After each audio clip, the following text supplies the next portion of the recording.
այդ 20 րոպե նույնիսկ ավելի խոսելով, փիլիսոփայելով մեծաշով պատմության մասին, թե տարածաշրջանը տարբեր ժամանակահատվածներում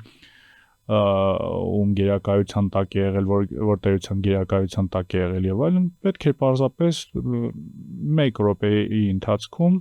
հստակ հայտարարել, որ այն ինչ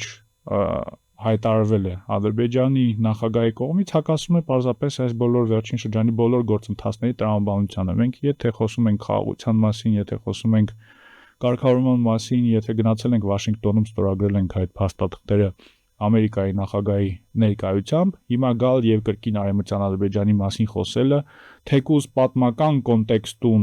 Սևանը գյոյ չանվանելը անընդունելի է։ Սա հստակ կարմիր գիծ է, որի շուրջ պետք չէ խուսափել, ոչ այլ պաշտոնյաները, ոչ էլ Հայաստանի վարչապետը պետք չէ խուսափեն այս հստակ արձանագրումից եւ այս հստակ դիրքորոշումից այն մտայնությամբ, որ եթե մենք արձագանքենք, տեսեք կարող ենք վնասել այս ողջ գործընթացին ու խաղաղ գործընթացին